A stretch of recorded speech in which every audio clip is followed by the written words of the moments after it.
मगन रहो मन में, भजन कर मगन रहो मन में, भजन कर मगन रहो मन में, भजन कर मगन रहो मन में। आप मन में अगर प्रसन्नचित रहना चाहते, चिंताओं से अलग होना चाहते हो, हमेशा सुखी और खुशी रहना चाहते हो, तो एक ही रास्ता है भजन। क्यों? भजन में तुम्हारा कोई स्वार्थ नहीं। जब स्वार्थ नहीं तो आपका लगाव चिंता नहीं।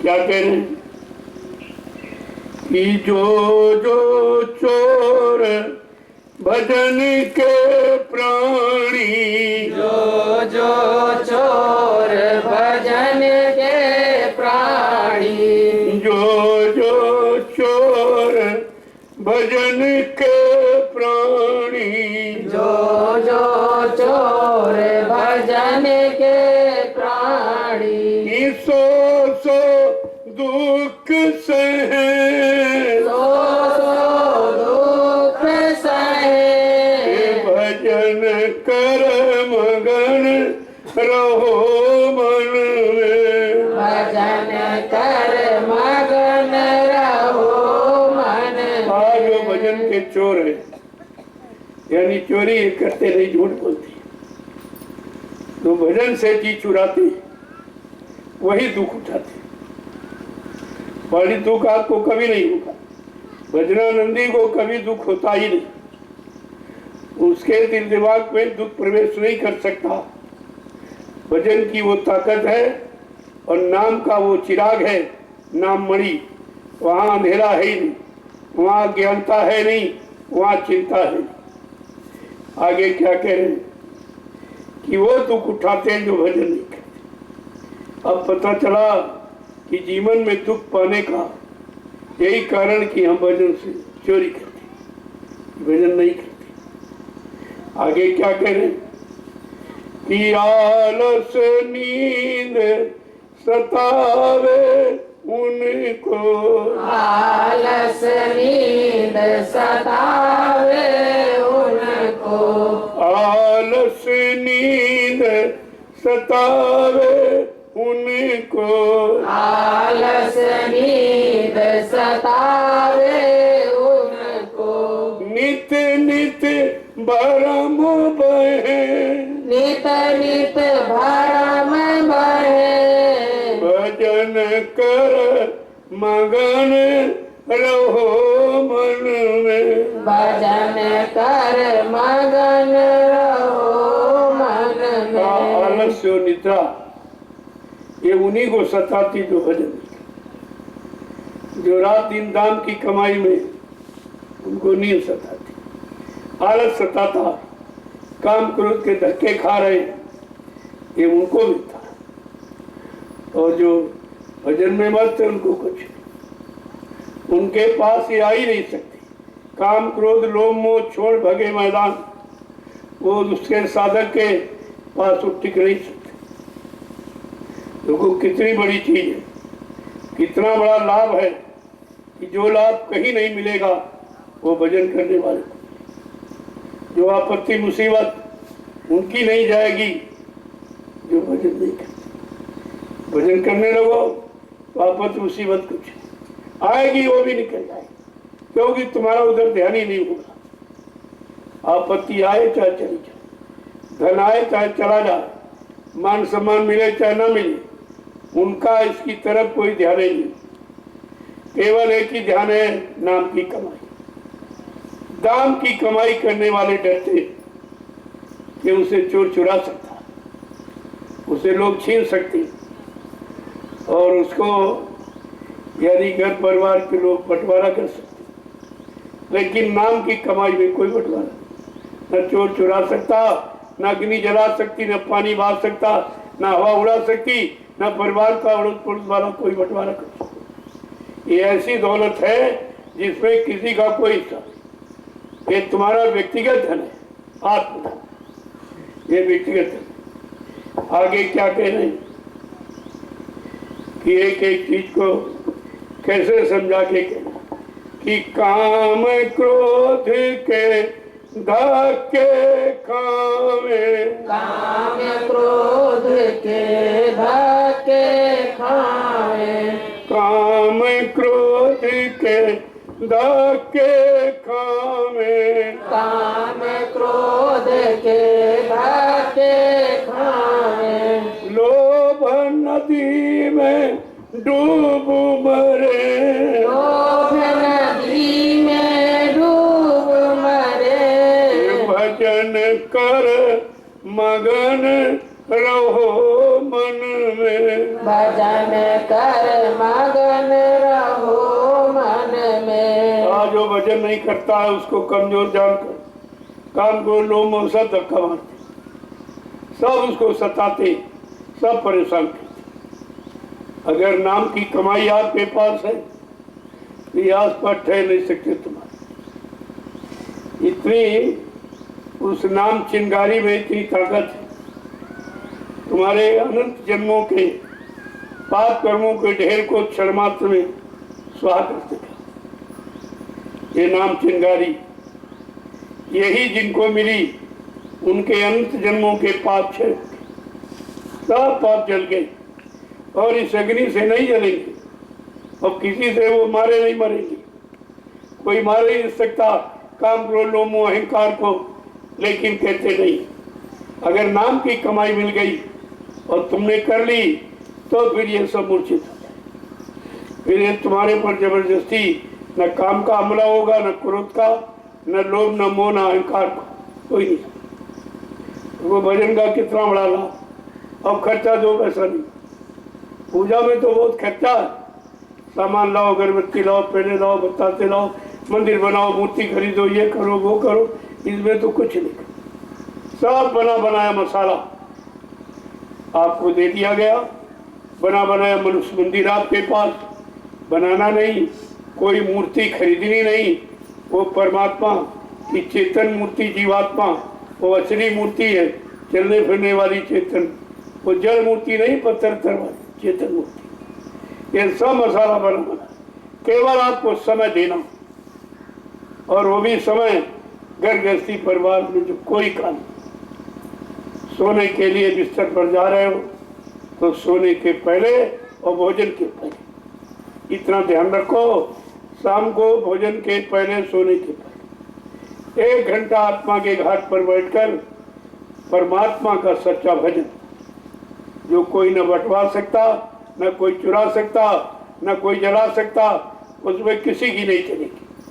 ये आपको करना सुबह और शाम। ये झाड़ू लगाना, जब मनुष्य रूपी मंदिर में सुबह शाम झाड़ू लगाओगे, खाए कि नाम की झाड़ू पकड़कर जब गंदगी बाहर करते रहोगे तो ये मंदिर पाक साफ निर्मल पवित्र हो जाए। इसे कोई गंदा नहीं कर सकता। तुमने इसको गंदा किया है, काम क्रोध लोभ मोह जैसी गंदगी को इसमें बिठाकर आपने इसको गंदा कर दिया। अब इसी का रोना है कि भाई कुछ बन नहीं रहा, कुछ बन नहीं रहा, कुछ मिल नहीं रहा। अरे मिलेगा जब तुम उसमें मिल जाओगे, वो तुम्हारे में मिल जाएगा। नाम तुम्हारे में लय हो जाए और तुम नाम में लय हो जाओ तो वहाँ मिलने की बात क्या, वो तो अनवरत तुम्हारे पास, वो कहीं ढूंढना खोजना मांगना नहीं पड़ता हो तो तुम्हारे पास। आगे क्या कह रहे हैं, एक वचन को देखिए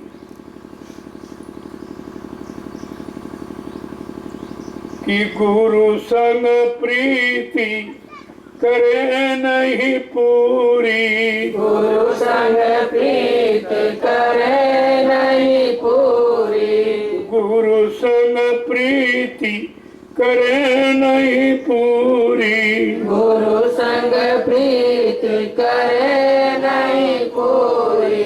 कहते हैं गुरु से पूरा प्रेम नहीं करता। अभी तो 1% भी आप नहीं करते, 99% परिवार से करते, और परिवार तुम्हारे साथ न देने वाला, न साथ तुम्हारी मदद करने वाला, न जाने वाला, उसको 99%। और जो तुम्हारा काम करने आए, तुम्हारे साथ तुमको लेके पर साथ चले, उनमें 1% भी आप नहीं देते। कभी कभी उनके लिए सोच लेते, करते तो नहीं हो, और सोचोगे जब मुसीबत आपत्तियों से घिर जाओ, चारों तरफ कोई रास्ता नहीं बचने का, तब तुम याद करते। क्या कह रहे हैं कि गुरु संग प्रीति करी नहीं पूरी, गुरु संग प्रीति करी नहीं पूरी, नाम न डोर गए, नाम न डोर गए, भजन कर मगन रहो मन में, भजन कर मगन रहो मन आज जब में। तक गुरु से पूरी सच्ची प्रेम नहीं करोगे और नाम डोर को नहीं पकड़ोगे तो कोई जीवात्मा यहाँ से निकली नहीं सकती। और कोई रास्ता है ना कोई युक्ति है। युक्ति है तो नाम डोर, इसी नाम डोर शब्द डोर को पकड़ा के सतपुरुष ने सारी रूह जीवात्माओं को नीचे उतारा था और काल ने वही छीन ली बहका कर। वो जानता था ये इसके पास है, ये भी चल जाएगी चली जाएगी, हमारा अधिकार इस पर हो नहीं पाएगा, तो सर्वप्रथम उसने नाम डोरी तुम्हारी छीन ली। अब जीवात्मा निराधार हो गई, अब बेचारी जाए तो कैसे जाए, उसने छीन ली। इसीलिए कि जब छीन लूंगा तो जा नहीं पाएगी और यहाँ जितने दिन रहेगी उतने हमारा शासन चलता नहीं। अपने शासन राज की चिंता हुकूमत की इतना काल को हुई तब उसने ये व्यवस्था बना।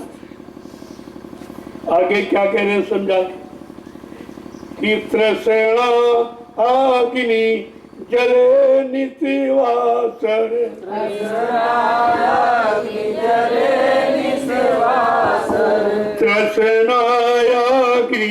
जले निजवासर, तृष्णा जले निस्वासर, का रात दिन तृष्णा आपको जलाई जाए और तृष्णा से कुछ होना नहीं। तुम्हारे तृष्णा करने से उसका नुकसान नहीं होगा और तुम्हें कोई लाभ नहीं मिलेगा, बल्कि वो अग्नि उल्टे तुम्ही को जलाएगी। ये अग्नि ऐसी है तुम्ही को जलाएगी। कहते कि तृष्णा अग्नि जले निश्वास, रात दिन जल रही है और उसी में जीव बेचारा फंसा पड़ा है, अपने आप को जला रहा है। मतलब यानी विवेक और ज्ञान बुद्धि को जला रहे हैं आप, जो सात्विक है आपकी। तो आगे क्या कह रहे हैं कि संतन साथ विरोध बढ़ावे, संतन साथ विरोध बढ़ावे, संतन साथ विरोध बढ़ावे, संतन साथ विरोध बढ़ावे, उल्टी सीधी बात कहें, उल्टी सीधी बात कहे, ये भजन कर मगन रहो मन में, भजन कर मगन रहो मन में। कहते हैं संतों से विरोध करता है, ये हमको रोक रहे, हमको शराब नहीं पीने दे रहे, मुर्दा नहीं खाने दे रहे, अंडा नहीं खाने दे रहे, व्यभिचार नहीं करने दे रहे, चोरी नहीं करने दे रहे, तो इसलिए विरोध करते हैं। अब उनको विचारों को वही अच्छा दिखाई दे रहा, उसी को सच्चा मान बैठे। अब जब उनके लिए कहा जा रहा है ये मत करो, ये मत करो, ये इसे करने के कारण तुम फंसे पड़े हो। अब अगर फंसना नहीं चाहते हो तो इनसे अलग हो जाओ। तो कह रहा अरे भाई तुम्हारा नुकसान करा, हम इस तरह खा पी रहा था, बंद करा देते। अब इस समय साकार का प्रचार जब से हुआ है बड़ी बुराई, कहा इनका क्या होगा, इनका क्या। अब वो ठेका ले लिया कि कहे बकरों का क्या होगा, मछली का क्या होगा। अरे भाई तुमने किसी को बनाया, कुत्ता नहीं खाते नहीं, कुत्तों का क्या। तो तुम्हें एक बार में पूछिए 10-12 बच्चे पैदा कर, कौवे नहीं खाए जाते, इनका क्या होता। ये सब तो तुम्हारे सामने है।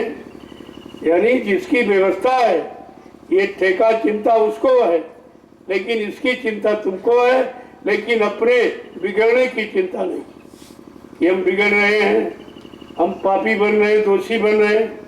इसका प्रायश्चित भोगना पड़ेगा, पता नहीं कितने जन्म लेना पड़े, और फिर भी ये पाप क्षमा नहीं कर सकता, कोई माफ नहीं, इसके बारे में कुछ नहीं सोचता और उल्टी सुल्टी बात कहे। आगे क्या कहे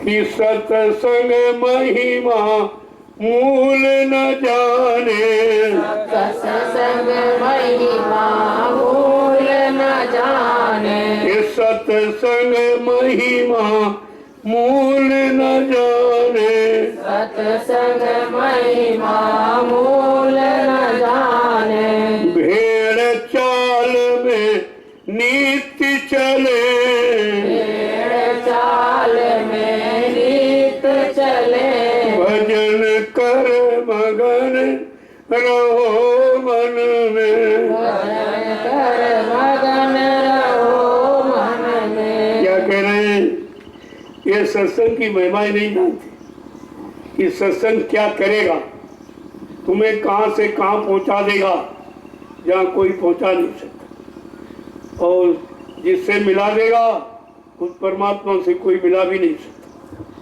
कहा सत्संग महिमा मूल न जाने, असली अर्थ नहीं जानते कि सत्संग का क्या है, और भेड़ चाल में नित्य चले, जैसे एक भेड़ गिर जाती दूसरे गिर जाती, वो ये नहीं देखती क्यों गिर रही, अगर एक कुएं में गिर जाए तो जितनी पीछे सब गिरती जाएगी, अपनी बुद्धि नहीं लगाएंगी, अरे भाई ये तो गिरा मैं क्यों गिरूं। लेकिन कहते हैं यही यहाँ पर प्रवृत्ति जीव की हो गई, ये शराब एक बोतल पे हम 2 बोतल पी, ये मुर्गा मीट 1 किलो हम 4 किलो खाएंगे, वो 10 अंडे फोड़ूंगा मैं 50 अंडे फोड़ू, मैं चोरी करूंगा, डकैती करूंगा, झूठ बोलूंगा, ये सब होड़ लगी, ये भेड़ चाल, यानी एक करार सब इकट्ठी जाए। ये नहीं सोचते इसका परिणाम क्या हो, इसकी सजा क्या मिले, क्योंकि इनको तो ये पता नहीं है किस कर्म की, कुकर्म की, पाप की क्या सजा और किस लोक में मिलती। वो तो संतों का जब सत्संग सुनोगे तो हर पाप कर्म का जो परिणाम है, जिस नर्क का, उस नर्क की बात बताएंगे, ये पाप करने से इस नर्क में जाओगे, ये करने से इस नर्क में, ये करने से ही। आगे क्या कह रहे हैं समझा, एक एक चीज को देखो। कहते महापुरुषों ने कहा भाई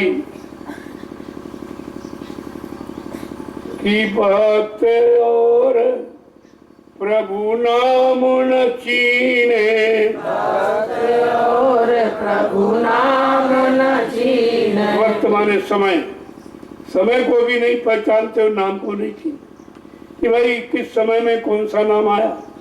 आज कलयुग है तो कौन सा नाम आएगा, जब हर युग की परंपरा है, हर युग का विधान है कि नया पुरुष नए नाम को लाएगा, उस नाम का प्रचार प्रसार कराएगा, जो लोग उस नाम को मानेंगे उसके अनुसार चलने लगेंगे, श्रद्धा भाव भक्ति पैदा करेंगे, उनको ये नाम अपने मंडल में पहुंचा देगा। अब ये जितने नाम आए पीछे के युगों में, वो सब बीच के लोग, ऊपर के लोग से यानी जीवात्मा के मंडल से कोई नहीं आया, इसीलिए जीवात्मा को घर पहुंचा नहीं पाए कोई। वो तो बीच के मंडल से आए, किस लिए, केवल समाज के शुद्धिकरण के, लोगों को समाज का, परिवार का नैतिक लाभ देने के लिए जो आए, तो उन्होंने ये सब आपको जो नहीं माने उनको मार काट दिया, लेकिन माफ नहीं किया। लेकिन कलयुग में जो शक्ति आई वो माफ करने आई, वो सजा देने नहीं आई, वो आपको अपराधी नहीं मानती है। कहा है भाई जीव ये भटक गया, भ्रमित हो गया तो गलत कर बैठा, चलो एक बार इसको मौका दे दिया जाए, एक बार सुधरने का, तो वो तो सुधरने का मौका, और उन्होंने एक मिनट का मौका नहीं माना तो मार काट दी, और एक को नहीं सबको मार, गलती एक ने की और हजारों करोड़ों को मार डाला। अरे भाई रावण की व्यक्तिगत गलती थी, उनकी स्त्री का उसने अपहरण किया था, वो भी गलत है, ना तो अपहरण किया ना वो उनकी स्त्री थी, ये तो लीला थी, लीला माने झूठ, लीला माने खेल, खेल झूठ होता है। उन्होंने तो इसलिए उस झूठ में कितना बड़ा अपराध कर डाला, जबकि स्वयं उन्होंने खुद कहा कि सीते मैं आपको क्यों लेके आया जंगल, क्यों बगैर तुम्हारे मैं नरलीला नहीं कर सकूं। हमको नरलीला के लिए भेजा गया और जब तक तुम्हारा सहयोग नहीं मिलेगा मैं नरलीला नहीं कर पाऊंगा। आप हमारा सहयोग करो। तो सीते ने कहा भगवान हम क्या सहयोग कर सकते। कहा नहीं, तुम्हारा सहयोग करो, तुम हमारी पूरक हो तो सहयोग तो तुम्हें देना ही। कल क्या सहयोग? कल तुम अपना असली रूप अग्नि में समर्पित करो और नकली रूप बाहर में बना के बैठो और रावण उसी नकली रूप को ले जाएगा और मैं वहीं से नरलीला प्रारंभ करूं, विनाश लीला वहीं से प्रारंभ करूं। यानी पहले सीता को बताया और वैसा करवाया और बाद में उसका वध कर दिया। ये कौन सी नीति इसमें है? कम से कम आप ये विचार करो, अगर ये दयाल शक्ति होती तो नीति का विचार करती, उचित दंड देने का विचार करती और सही सच्ची व्यवस्था देखकर सजा देती। जब तुम ही कह रहे हो कि सीता तुम अग्नि में अपना स्वरूप दे दो और नकली ले आओ, मैं उसी से नरलीला दूं। जब नकली रूप रावण चुरा के ले गया तो उसमें इतना बड़ा जनसंहार करने की क्या जरूरत थी? तो ये बदले की भावना थी कि हमारी स्त्री का अगर वरण किया, बदनाम किया, बदनामी की तो हम इसको मार डालेंगे। ये तो मतलब यानी नरलीला, नर जैसी आम इंसान जो करते वही उसने किया। वो कौन सा भगवान था? तो नरलीला करने नर ही आया था, भगवान नहीं आया। लेकिन उसको इस लीला वालों ने नारायण मान लिया। नारायण था नहीं, मान लिया।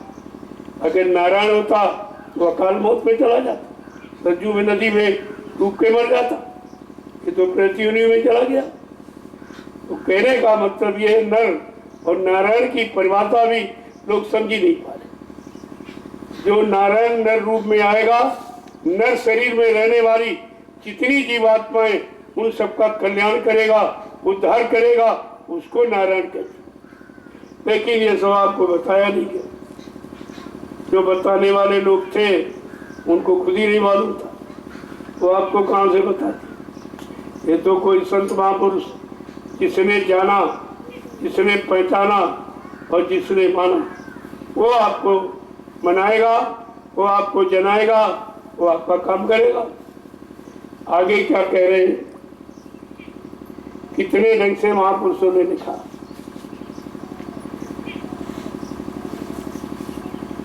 कहते भागहीन, बड़ा स्पष्ट कह के लिखते।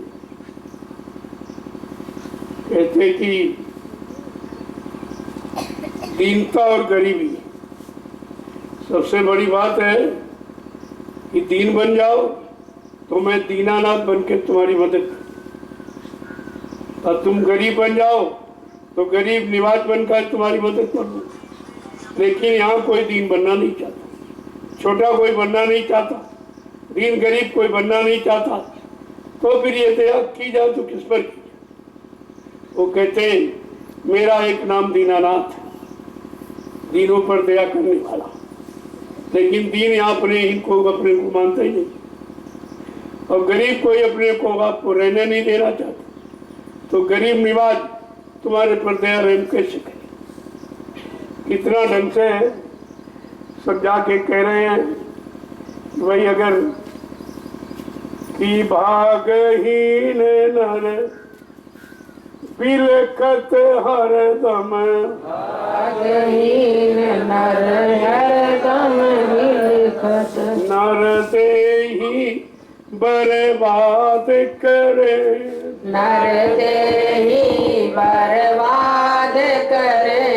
कैसे समझाते? ये व्यर्थ में अपना समय खराब कर रहा है और मानव शरीर पाकर उसको बर्बाद कर। जो मानव शरीर किस लिए दिया गया वो तो काम इसने किया, और जो नहीं करना चाहिए पशुओं वाले काम करने लगा। इनको मारना, इनको काटना, ये जो मांसाहारी पशु वो ये काम है। तुम्हें तो परमात्मा ने शाकाहारी बनाया, शाकाहारी बना के तुम्हें भेजा।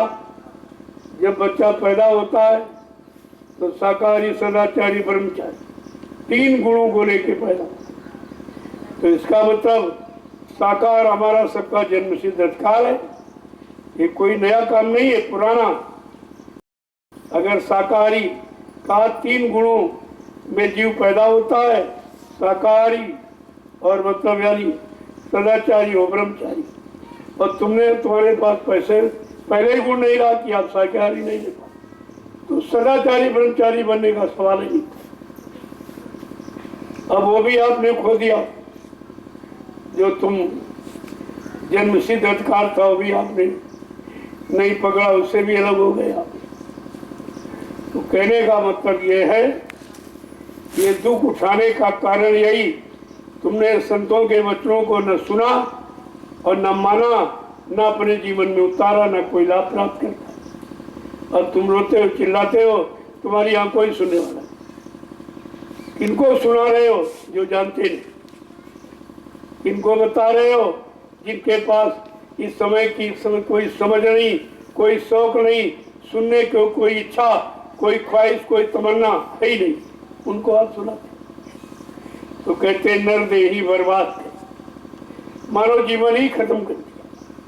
जिस काम के मिला वो काम किया नहीं, कहा ये व्यर्थ में चली गई और दोबारा आपको मिलेगी। एक एक वचन को जब इस तरीके से सुनोगे और समझोगे, अपने जीवन में उतारोगे, तो सत्संग तुम्हारे पर असर करेगा, तुम्हारे पर असर करेगा, तुम्हारी बुद्धि में विवेक ज्ञान पैदा करेगा, तुम्हारे अंदर सच्चाई और नियम और संयम, ये सब तुम्हारे अंदर पैदा करेगा।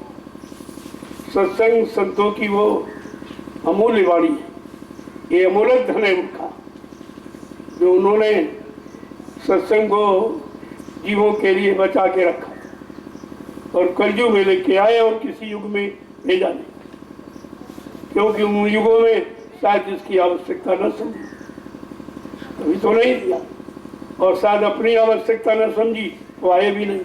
आए तो खराब युग में आए। अरे भाई सत्यु तेता तो अच्छे युग थे, अच्छी उम्र वाले, अच्छा खान पान, अच्छा भाव विचार, अच्छी संग सोबत, अच्छे कर्म करने वाले थे, लेकिन उसमें नहीं। संत महापुरुषों ने उस अच्छे को पसंद नहीं किया और बुरे में आ गए। क्यों? कलयुग के जीवों का कोई सहारा नहीं, ये बेसहारे थे। उन बेसहारों को सहारा देने के लिए, उन सोते हुए जीवों को जगाने के लिए, उनकी जीवात्मा जो भटक रही 4 खान 84 लाख नरकों की योनियों में, उसको अपने घर पहुंचाने की, देखो ये काम कर दिया। अवाम आप उसे समझ नहीं पाती, क्योंकि आप वचनों को तुम तो सुनते नहीं, तुम्हारे कान सुनते हैं, और कान का यह स्वभाव है कि सुनेगा और बोल जाएगा।